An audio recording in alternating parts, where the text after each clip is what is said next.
Malawi's economy is driven predominantly by the agricultural sector, which accounts for 1/3 of the country's gross domestic product and nearly 80% of employment.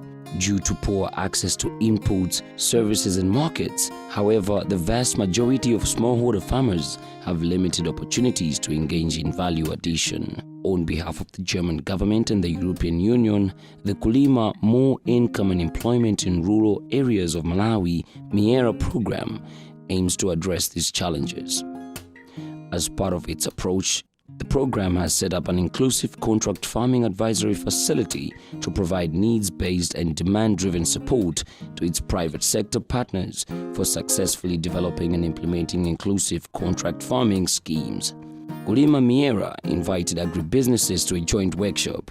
Over the course of 3 days, sourcing managers evaluated off-taker scheme performance during the 2019-2020 agricultural season. The event provided a platform for interaction and networking and gave participants the chance to consult with other businesses operating in the soya, groundnuts and cassava value chains. Discussions and presentations were centered around the topic of contract farming. When you look at the elements within the contract farming, I look at 2 elements as the most important. The first one should be the common purpose, right? The buyer, as well as the supplier or the producer, should be able to speak one language. The second one is the cause for the contract, the obligation, right? The duties, the responsibilities. Each party should be able to say we are committed to do this contract farming.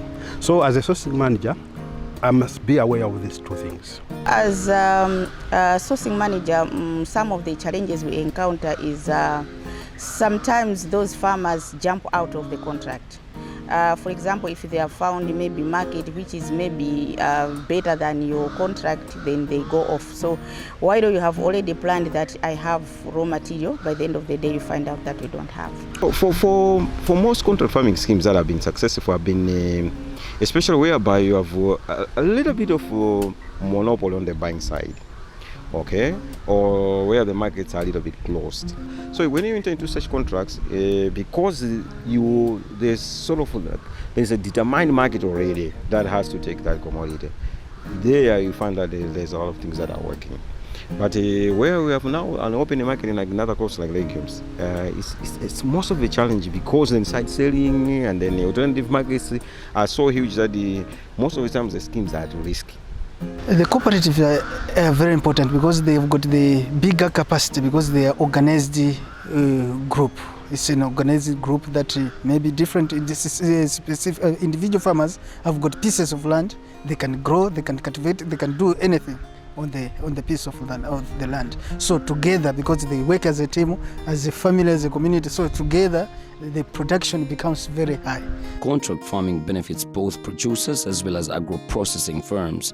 It opens up new secure markets and field services, such as farm inputs and crop extension to smallholder farmers, and ensures consistent supply of high-quality agricultural produce for processing. It builds long-term business relations based on trusted collaboration. If you'd like to learn more about contract farming in Malawi and how to improve the relationship between processors and grain providers, feel free to get in touch with the Inclusive Contract Farming Advisory Facility. This facility provides business advisory support to business in Malawi, from business feasibility plans to CF scheme evaluations. The advisory facility is here to support you.